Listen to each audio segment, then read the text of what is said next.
अगला प्रश्न करते हैं। एक्स स्क्वायर माइनस 2x बराबर माइनस का 2 गुणा 3 माइनस एक्स। इसको हल करते हैं। X square minus 2x minus 2 गुणा 3 minus 6 minus 2 into minus x plus का एक्स।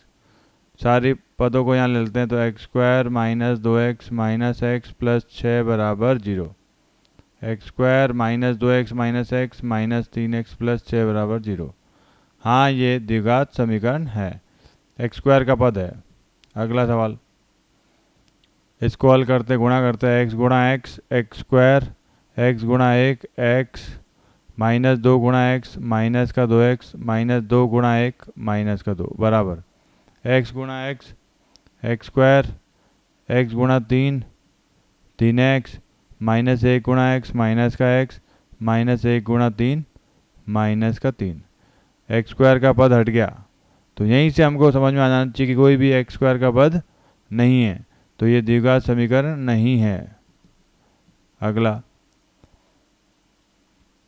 इसमें भी शायद एक्स स्क्वायर का पद हट जाएगा, गायब हो जाएगा, नहीं होगा। एक्स गुणा एक्स गुणा 2x 2x स्क्वायर एक्स गुणा 1 एक्स माइनस 3 गुणा माइनस 2 माइनस का 6x माइनस 3 गुणा 1 माइनस का 3 बराबर एक्स गुणा एक्स एक्स स्क्वायर एक्स गुणा 5 सारे पदों को तो ले लो, तो 2x स्क्वायर माइनस का एक्स स्क्वायर यहाँ आ गया प्लस का x माइनस का 6x माइनस का 5x यहाँ आ गया और माइनस का 3 यहीं पे था। 2x स्क्वायर में से x स्क्वायर गया, एक्स स्क्वायर प्लस का 1 माइनस का 6 माइनस का 5 माइनस 5 और माइनस 5 माइनस 10 माइनस 3 बराबर 0। एक्स स्क्वायर का पद है, द्विघात समीकरण है। ठीक है, ये भी आप स्वयं कर लेगा, ये भी स्वयं कर लीजिएगा, ये मैं करा देता हूँ। इसमें एक सूत्र है a प्लस बी की घात 3 a प्लस बी का क्यूब a प्लस बी का क्यूब, ये होता है a cube plus 3a square B plus 3ab square plus B cube. ये सूत्र लगाना है, तो a की जगह x है, b की जगह 2 है, तो a cube plus 3a square B plus 3ab square plus B cube, और ये दायां पक्ष 2x गुणा x square 2x cube 2x गुणा माइनस 1 माइनस का 2x, इसको लिख लेंगे। और तो ये हो जाएगा x cube 3x square x square यहाँ से आएगा, 2 यहाँ से 3 2 3 6, तो हो गया 6x स्क्वायर प्लस 2 दूनी 4 2 की घात 2 2 इंटू 2 4 4 3 12x 2 की घात 3 2 गुणा 2, तो ये हो गया 8 बराबर 2x क्यूब माइनस 2x। सारे पदों को यहाँ ले लेंगे, तो एक्स क्यूब के पदों को एक्स क्यूब के पदों के साथ एक्स स्क्वायर का एक ही पद है 12x और ये माइनस का 2x बाएं पक्ष में आया तो प्लस का 8 बराबर 0। X cube minus 2x cube minus का एक्स क्यूब प्लस का 6x स्क्वायर 12x और 2x 14x प्लस 8 बराबर 0। अब इसमें एक्स स्क्वायर का पद तो है, पर इसके साथ इसकी बड़ी घात का पद भी है, अर्थात घात 3 वाला पद भी है,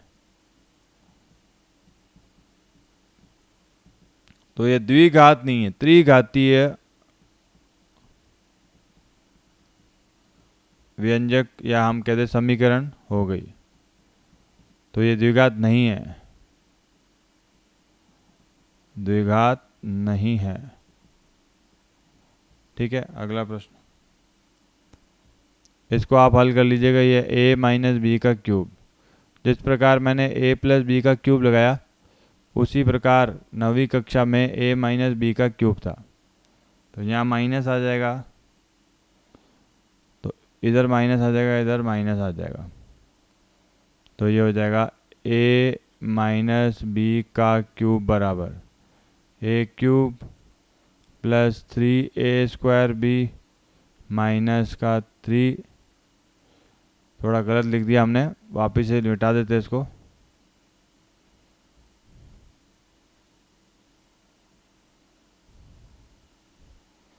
a cube minus 3a² b plus 3ab² minus का b क्यूब।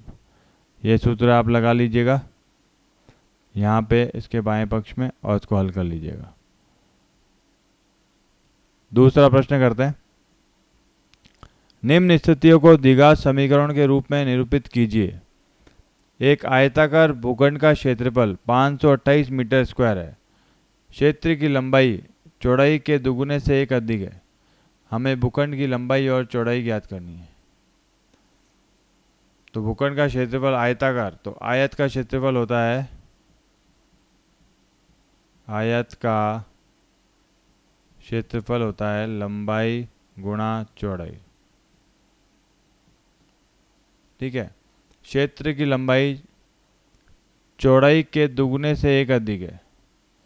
क्षेत्र की लंबाई चौड़ाई के दुगुने से 1 अधिक है, तो हम यदि चौड़ाई मान लें, माना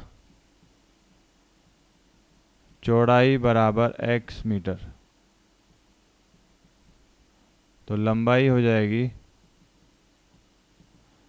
क्षेत्र की लंबाई चौड़ाई के दुगुने से, अर्थात x का दुगुना क्या हो जाएगा, 2x से 1 अधिक है, दोगुने से 1 अधिक है, तो 2x प्लस 1 मीटर। अब लंबाई इंटू चौड़ाई क्षेत्रफल होता है, तो लंबाई गुणा चौड़ाई बराबर 528, तो 2x गुणा x 2x² प्लस 1 गुणा x 528 यहाँ आ जाएगा, माइनस का 528 बराबर 0। ये एक द्विघात समीकरण हो गई। ठीक है, अगला प्रश्न करते हैं। निम्न स्थितियों को द्विघात समीकरण के रूप में निरूपित कीजिए। दूसरा है, दो क्रमागत धनात्मक पूर्णांकों का गुणनफल 306 है। हमें पूर्णांकों को ज्ञात करना है। क्रमागत है अर्थात लगातार, और धनात्मक है, पूर्णांक है। तो यदि पहला पूर्णांक x है, तो दूसरा क्या होगा, दूसरा पूर्णांक होगा x प्लस 1। पूर्णांक तो अभी आपको पता ही है, पहले अध्याय में मैंने बताया था, प्राकृत संख्या है, पूर्ण संख्या है, पूर्णांक। ठीक है, पूर्णांक धनात्मक का है, अर्थात 1 2 3 4 ये सारे पूर्णांक हैं।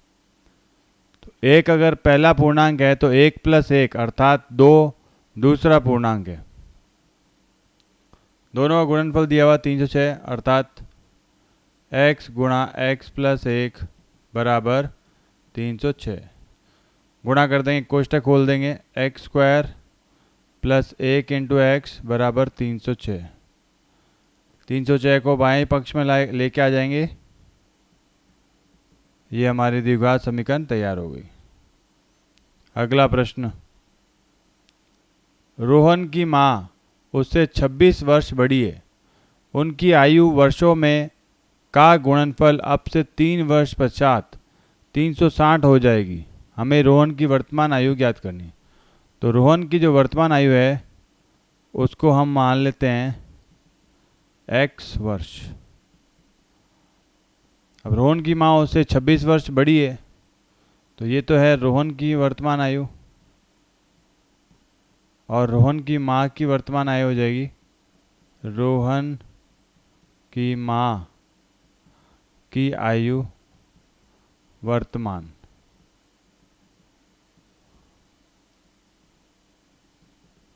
वो हो जाएगी x प्लस 26। अब ये कह रहा है उनकी आयु का गुणनफल अब से 3 वर्ष पश्चात, तो 3 वर्ष पश्चात दोनों की आयु बढ़ जाएगी। 3 वर्ष बाद रोहन की आयु हो जाएगी, पहले x थी तो अब हो जाएगी x प्लस 3। रोहन की माँ की आयु पहले x प्लस 26 थी, प्लस 3 और हो जाएगी, ये 3 है तो हो जाएगी x प्लस 29। इन दोनों का गुणनफल 360 है, अर्थात इसका और इस आयु का गुणनफल 360 है। तो x प्लस 3 गुणा x प्लस 29 बराबर 360। हल कर लेंगे, सरल करेंगे। एक्स स्क्वायर x गुणा 29, 29x, 3 गुणा x 3x, 29 गुणा 3 ये हो जाएगा 87 बराबर 360। ये हो जाएगा एक्स स्क्वायर प्लस 29 और 3 32x प्लस का 87 माइनस 360 बराबर 0। इसको और सरल कर लेंगे, ये हमारी समीकरण बन गई। ठीक है।